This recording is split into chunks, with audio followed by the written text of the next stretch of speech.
So this is the most important question of all. The current state of Eversoul. Hello everyone, this is Zibo and welcome to today's Eversoul video. So in today's Eversoul video, we are going to talk about something that's really heavy, and that is the current state of the game. So wow, if you guys have been playing Eversoul as of recent, there is a lot of indicators that the game is going, right? The player base, the revenue, the active guilds in the game itself, the number of players in terms of the leaders board. This game's stats are not looking good. So I'm going to talk about the issue why people are quitting, why people quitting, are moving away from the game. And before I start talking about the bad things, I just like to clarify that I'm still playing the game actively because I have a very active guild that discuss strats, and I love the team aspects where we work together to improve on our strategies. Yours is 95. I don't know if that's the case for other. Is that pay to win? So that's one reason I'm staying. And the second reason why I'm still playing the game is because this game is very time savvy. It's not really a game that you have to spend 2-3 hours to do your dailies to keep your progression moving. You only need to spend maybe 20 to 30 minutes, right? Or rather, it used to be a 20-30 minute thing, but right now I think I can see the increase in timing itself. So it's the perfect side game for me, and that's why I'm still hanging around, right? And I don't get any form of revenue on this channel. He's the one who quit Guardian Tales for Eversoul. Honestly speaking, this game doesn't get a lot of marketing, so I don't think I'm going to get anywhere with this game itself. So this is why I'm still playing the game. And with that, let us talk about the issues about the game. So what's the issues? Part mentioned, right? I still like the game, but this game has issues, and if nothing is done, then this game might just go and disappear from our radar itself. So let's talk about the issues. So point number one is with regards to the difficulty curve of the game itself. Difficulty curve, okay. Just I think 2 or 3 patches ago, they introduced this 3-team system. 3-team system. And this 3-team system on paper makes the game a lot more challenging, but it exponentially increases the difficulty curve for the game itself. So I had the most frustrating moment for me. Is it more difficult now? Chapter 20:45 yesterday. So what happened is it took me 20 minutes to clear the first team, the first stage. Right? And it took me another 20 minutes to clear the second stage itself. So why did it take 20 minutes to clear the second stage? 20 minutes? Because you need to figure out the team to use for first stage. I borrowed my friend's unit, right? Wait, you took 20 minutes to clear a stage? Level 455 man's a whale? 20 minutes to figure out the composition. So I managed to clear it. Then I go to the second team, I fail. I reset, I go back to the first fight again, and then I have to go through the first fight sequence for the second fight team building part, and then rinse and repeat. So the whole fight itself for just one chapter took me about 40 to... Wait, this is just one chapter. You gotta use 3 teams. I mean, it seems fun, right? Like you get to utilize more characters, but yeah, that seems overboard. Which is crazy considering this is an idle game. So this is the case for 2050 as well. So what happens is basically 20-50, if you don't have the units, you don't have the flexibility to play around with your teams, and if you don't have the friends that can carry you with hyper carry units. But why would you need to quit though? I get it, this is this story, right? It's just, why would story make people quit? 3 main team in story, yeah. These stages are gonna be super challenging, and this is pretty much showcased in terms of the ranking itself. So I'm in the Asia server. I think this chapter 20 was released, I would say at least for a week plus. I'm ranked 200 and I was struggling to do chapter 20. So I just can't imagine what about those players that are way below in terms of power level or even unit quality itself. So that's one of the problems. The difficulty level is just spiking really hard. If they continue this trend of just making super powerful units, as well as this 3-fight mechanic, Eversoul is the idle game with 1 hour daily. Boss stage runs 20 minutes per stage. And more time consuming and get more and more frustrating for more people itself. So this is definitely one of the biggest turn off, I think, for most players. In fact, I've seen a lot of comments saying that they totally gave up at chapter 19 because they just don't have enough units to do this 3-team to fight the stages itself. So that's one problem in the game. And secondly, I think this is something which I never realized because I have been just buying all these monthly packs, all this and that is having a really important feature locked behind the paywall. So if you take a look at the Manon pack itself, Manon pack has a total loot time increase to 24 hours, right? Quick hunt +1, more quick hunt loot +3, and then you have a free soul level reset, skip battles for the different combat screens in dungeon, and skip battle for entering battlefront, right? So These two features the are, I'll say, good all quality three of life changes for the pay-to-win players, people who have a lot of money but not a lot of time. But the free soul level reset is, I'll say, a universally important Anyone here feature have a lot of money but not a lot of time? Even the free-to-play players, because you want to be able to readjust your levels of your unit so that you have the flexibility to field different teams. Can I know how many of you guys have a lot of money but don't have a lot of time? Different setups. This guy is free to play. How do you know? The soul reset is, if you haven't realized by now, right? If I want to reset my units now, it requires quite a bit of Everstones if I didn't buy the pack itself. So in the long run, right, it discourages people from trying things out. 30,000. If you don't buy that pack, and you are pretty much forced into buying that pack so that you can test things out, right? You have to, like, you can retune the levels of your unit. You can speed tune your unit. You can attack tune your unit. Everyone playing gacha have money, and but this no feature time. is super important. Like, honestly speaking, reset level is more important than you guys think, and that is something which I don't get it, because they lock it behind a paywall, right? If you don't buy for this, you don't have this feature, and this is basically a super big turn off for, I think, the free-to-play players, because definitely. Like, if I don't buy this, I don't get this feature, I don't have the flexibility to play around in the game. So that's something that I think they got to change. They can't change. They got to change it out so that you can't change. It's already there in the game, and if you change, the whales are going to be upset, because now the whales that pay for it will ask for refund, and then you cannot please both sides. That's why you shouldn't start a game with pay to win. You shouldn't lock something. Like, this frustrates me about Eversoul. I don't know why they go and lock certain features. Like, you can lock. It's okay to lock certain things, but not quality of life. Never lock quality of life behind a monthly pass or whatever, right? And everything else is okay. Don't lock sweep battle, don't lock skip battle behind a monthly pass. Like, everyone should deserve the.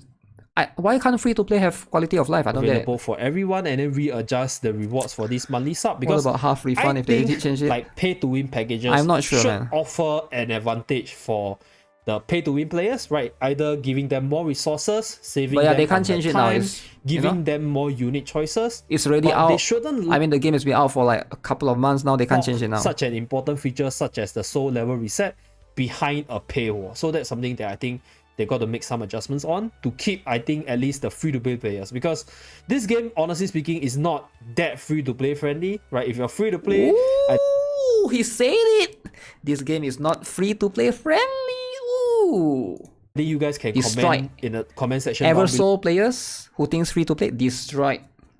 On how difficult the game is actually for you guys. So every bit of fine-tuning, every bit of min-maxing in the game helps you in the progression, and this reset soul feature is one of, I'll say, if not the most important part for you to min-max your teams itself. So that's something to talk about. And point number 3 is with regards to the content creator space. Content creator. Right now, he's talking about content creator space. Let's see what the... Number 3 is with regards to the content creator space. Okay. So right now, Eversoul basically has zero. Like, I'm a content creator for Eversoul, but other than me, I don't see a lot of other Eversoul content creator. I think January Tire is still doing Eversoul. I think Lizaban and Stormy is still doing Eversoul. No idea who the... No idea who those are. A lot of content creators have briefly touched on the game, and they left the game itself. So I attribute this to a lack of marketing and a lack of focus for the content creators. Lack of marketing and lack of focus. All right. Sounds about right.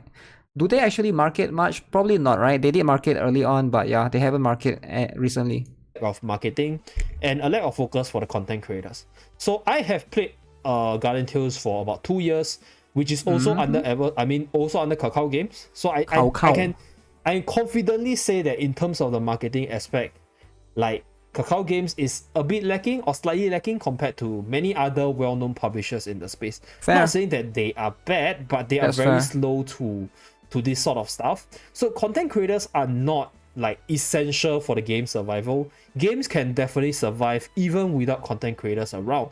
But having little to none content creator in the space itself means that the game is not gonna get a lot of influence, it's not gonna get a lot of hype, because nobody's hyping up the game, right? Nobody's hyping up the future content, and nobody's talking. Nobody's hyping up, guys. Some of you guys hype up Eversoul, man? Go and hype up Eversoul in Reddit.